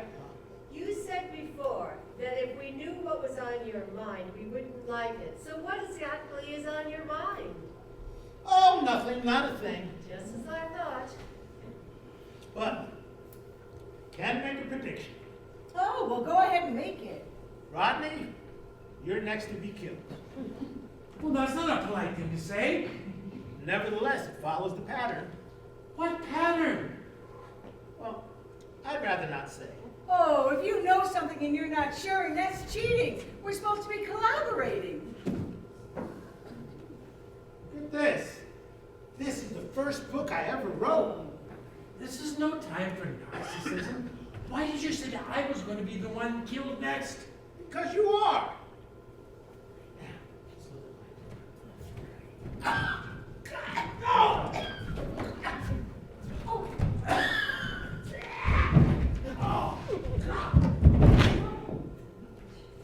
Everybody's wrong about everything today. Thank God for that. Of course he's dead. Oh, ask a silly question, get a silly answer. A poison gas capsule attached to a spring in this hollowed out book.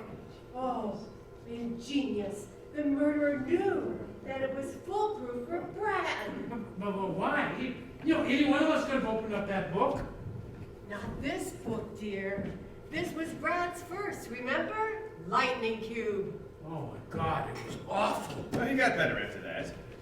The murderer knew that none of us would be interested in this book, only Brad, and he couldn't resist. Oh, that's marvelous, Mildred.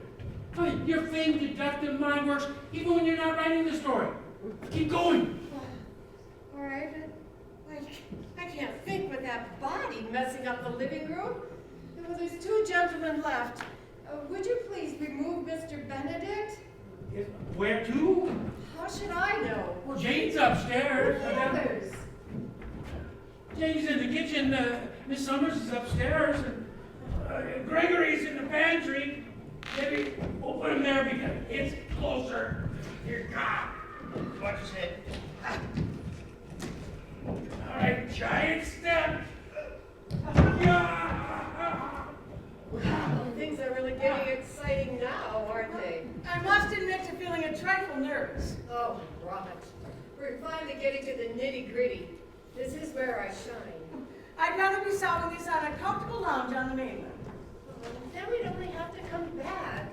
You know, return to the scene of the crime and all of that. Well, I, for one, want to leave Vulture's vault. Well, I, for two, agree with you. But how are we going to do it? Well, you know in those movies when a plane crashes on a deserted island, everybody writes a big help in the sand. Oh, that's an excellent suggestion. Well, there's only one thing wrong with it. What? No sand. This island is completely rock. Who got a fire? What? With rocks? What? Were you ever a Boy Scout? No. They tore up my badge when they found my canteen full of martinis. There is a time for humor, Mr. Olivan. This is not that time. The furniture! I assume that's a non sequitur, Rodney, but you did manage to change the subject. Yes, we'll burn the furniture. You know, that'll make smoke, that'll bring help, and then we'll write the whole story up, and then for the TV, and we'll get out of here. I'll take the chair. Do you have any matches, Jess? Yes. Wait, do you think you can manage the table? I've been under ones that are smaller, but I'll try. I have little faith in this scheme. Neither do I. Why is that? It's too simple. Far, far too simple. Oh. If anyone would have written it in our books, we would have done it by now, if it would work. Maybe we never thought to have them think of it. I'll think about that and figure it out later and get back to you. All right now. Pile them up one on top of the other there. There you go. This table feels like it's made of stone. Do you think it'll burn? Well, if it does, I'll check the lighter for marshmallows. God! Damn it! Stop! Stop it! What is it, Damn Rodney? thing! What's the matter? I get stung by a bee! Oh, Where? Let me see. Oh. Right here. Oh, dear. Don't you have anything for me out there? Oh, good idea. I'll make a mud pack. It's the best thing. Good. It's bad, Rodney. Is it really bad? Come along, Rodney. What? Jess has made a lovely mud pack, and You don't use it, surely put it on her face. Yes, but it hurts. That's all right, Rodney. You're a brave boy. Goodbye, Rodney, Captain. You're one of my favorite authors. Beasting indeed. I used that one in the case of the South American headhunter. I know a blowgun dart when I see one. Dipped in curare, no doubt. They always are. Ingenious murder weapon. Oh, this is right up my line. Oh, Mildred dear, go to it. Oh, now for the surprise ending. Oh, but it can't be Jess. She was helping Rodney with the chair. And it can't be Whitney. He was helping to put the table on top of the chair. Well, then by the process of elimination, the murderer has to be me? Surprise ending! Oh, I didn't do it. I know that. But if I didn't do it, it had to have been one of those olives. Ingenious, isn't it? Just as if I had written it. 3 left, and one of them is the guilty party. But how would I end it? Oh, I know. The olives will come running in, all surprised-like, saying Rodney was killed by a blowgun. Yes, that's how it'll begin. Mildred! It's Rodney! What about him? He's dead! It wasn't a bee sting. It was a dot from a blowgun. Just the kind of murder you'd commit. Well, how about that? Confess, Mildred, and the 3 of us will finish writing before you turn yourself in. The royalties will be astounding. We promised to give your share to your next of kin. Well, that's very generous of you, but you have forgotten one thing. That line again. Yes, you have forgotten that I know I didn't do it, so it had to have been one of you. We forgot about that. I knew that you would reckon without my deductive mind. How true. But why did you do it? Surely you can figure that out. We're dried up. We've had no idea in ages, and our writing's gone pedantic. Sloppy. Predictable. The only way we're going to get ahead is to kill off the competition. So we're getting rid of murder writers one at a time. We're quite insane. I think it's thinking that. Yes. Well, then, of course, there's only one thing left for you to do, isn't there? What's that? Kill me, of course. No, I didn't say that. You didn't hear that. Tell me you did not hear that. We heard you. Me and my big mouth. Whitney, put that down. It's my turn. It's not. It's 2. It's not. It's 2. Why don't the 2 of you figure this out? And I'll just go upstairs and freshen up. Stay where you are. Okay, darling, let's do it together. Okay, on the count of 3. 1, 2, 3. Oh!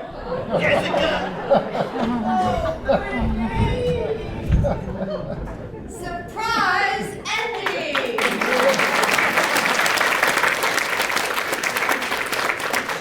But no, it wouldn't work in real life. It's stupid, it's silly, and I would just end up ripping it out of my typewriter and starting over. The truth is that in reality, you can't predict it. I would just have to wait and find out the ending along with one of my readers. I think they're coming back in now, saying, Mildred! It's Rodney! What about him? He's dead! It wasn't a bee sting. It was a... Dart from a blowgun, I know. Of course you do. It's the kind of murder you'd commit. I may create those kind of murders, but I don't commit them. I'm not the murdering type. Either are we. Well, one of you is, or both. I was just thinking, and... And? Oh, nothing. I just had this thought, and... Oh, wait, will you give me that back? After I search... Oh, let her have it, Jess. You can't use your master charge here. I always knew you were a murderess. I didn't know you were a purse snatcher. Aha! Just as I thought. It's not your shade. You think you could fool an old hand like me? Take that! She's completely crackers. Oh, if you're hungry, honey, there's food in the pantry. It's only lipstick. Oh, surprise, surprise! How did you do it? Where's the blowgun? I might ask you the very same question. Yes, how did you do it? Me? Well, it wasn't either one of us. It had to be you. Either one of Why not both? Oh, really, Mildred? You think we go around killing people? Fly away somewhere. Oh, no. You're not going to fool me with that lie. I'm going to stay right here and keep an eye on you. Well, we're gonna stay right here and do ditto.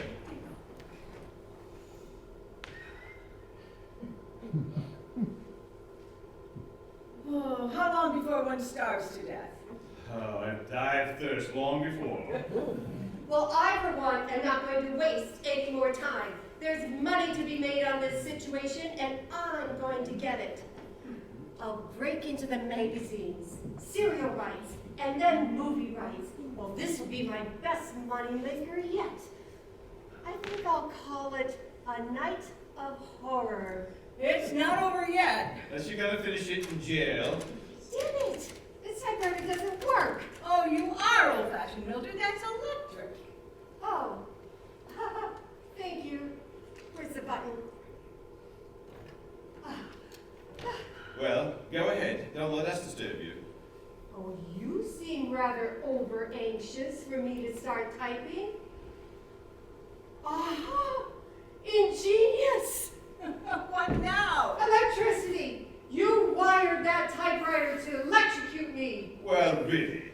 Do you think that I would fall for that with all of the ingenious murders I have ever written? Even if we were guilty, we'd never write something as stupid as that. Stupid, my dear? When one of my best sellers was the electric heater in the bathtub? I'll tell you what, I'll type for you, Mildred. Wood, darling. Yes, dear. You didn't happen to rig the typewriter, did you? Jessica. I had to ask, sorry. Martini. There you go, Mildred, it's all yours. Well, it was a good idea. Use it sometime. A Night of Horror by Mildred Z. It was rigged. Is she dead? She must be. Everybody else on the island is. Dead as a doornail. I was hitting that line. Well, the murderer must have known it would be Mildred. Nobody else would type the letter Z. She short-circuited the typewriter, too. Oh, at least she went out typing. That's rather poetic. Oh, my God! What, Whitney? Then it's you. I was thinking the same thing about you. I didn't do it. It must be you. I didn't. It must be you. You're suffering pangs of remorse. That's good for you. I'm not suffering any pangs. Then what? It's the first time you've kept anything from me. I haven't kept a thing from you. What do you call 8 murders? Nothing? Oh, our marriage is over. I trusted you and it was based on love and faith and honesty, and now you fight. I could say the same thing about you. No, you can't because I'm innocent. So am I. I don't believe you. Look at me. Look at this face. Oh, I always did like that face, even the peculiar parts. Okay, what? Well, your nose is a little, this way, and your eyes are not quite. Oh, that's great. I've never complained all these years with all your different hair colors. I did that to please you. Look at me. You've always known I was lying. Now look at me. I did not commit those beastly murders. Oh, wait. I believe you. I do believe you. Oh. Then it's just one question. What, darling? Why did you? I didn't. I swear on our next royalty check. Honestly? Cross my heart and hope to die. I didn't say that. I take it back. Well, if we didn't commit them and everybody else on the island's dead, then we've finally come upon the perfect crime. I always knew it could be committed. We should celebrate. The wine. Excellent idea. I hope it was a good year. I do feel rather foolish having suspected you, darling. Oh, think nothing of it. I suspected you. So what do we do now? Drink until the launch arrives? We'll be delightfully tipsy. Oh, I don't know how I can keep a happy outlook on our work after all of this. But this should help. Oh, it's bound to. Here's to our greatest mystery yet to be written. Cheers. Cheers.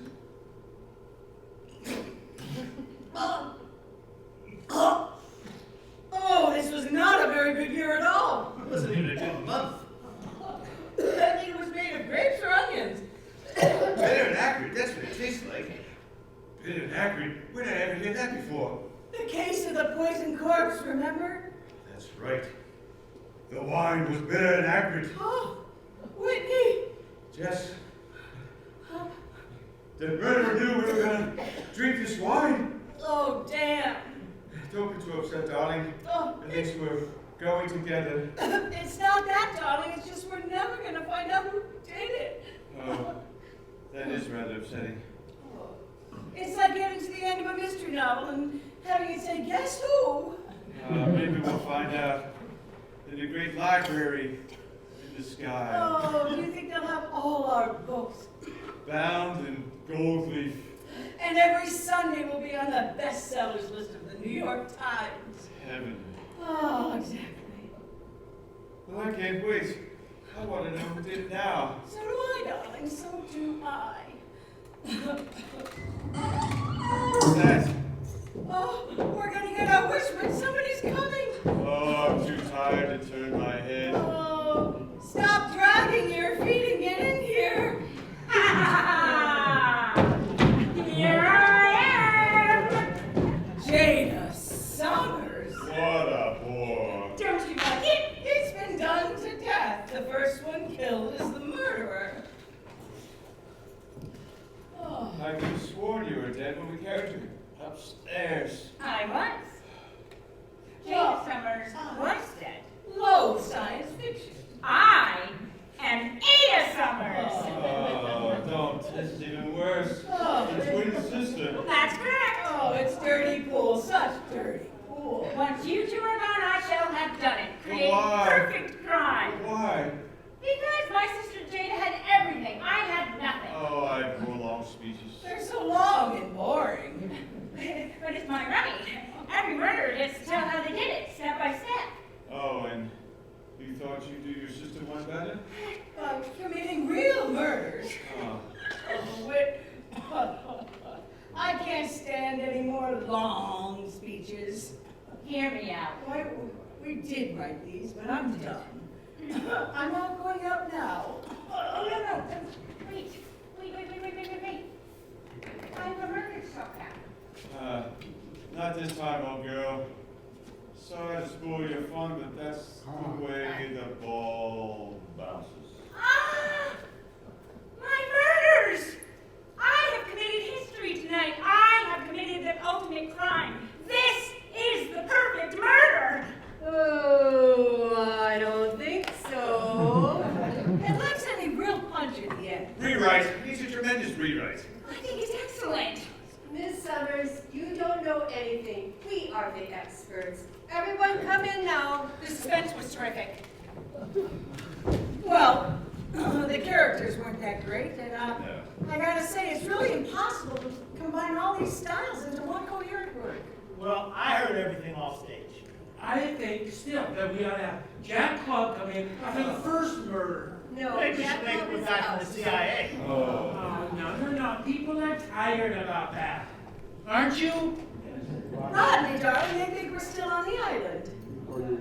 You don't, do you? Of course they do. You know, we brought them to the studio, cut the lights, brought them to the island, pulled the lights up, and they think we're still there. What a fabulous group you are. Trifle gullible, but fabulous. Hey, if we work any longer, we're gonna have to get overtime. I'm well aware of the union. I'll start writing checks out immediately. I hope you were pleased with our work. Oh, you were marvelous, darling. When the script is finished, can we audition for the part? Of course. We won't pay above scale. I'll have to talk to my agent. Well, let's not keep the audience any longer here. Should we let them go? Yes, they'd be bored to death with rewrites.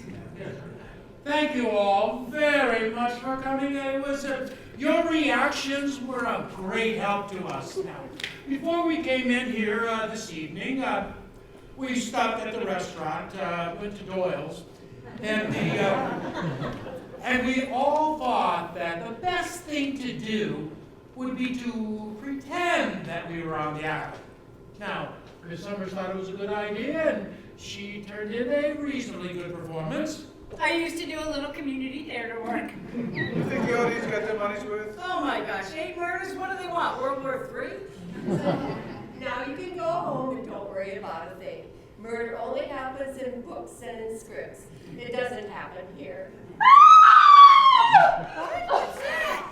It came from over there! It's a woman! Another proposition! Oh my gosh, the box office thing! Oh my gosh, she's out with her. Poison! In the free coffee!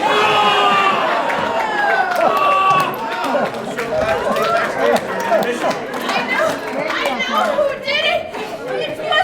It was... Oh, stop talking! What are you doing? Well, don't you see? This is a real crime, and it's our story. All we have to do is solve it. I'll get Jack Love to come in. They'll bring in a woman without a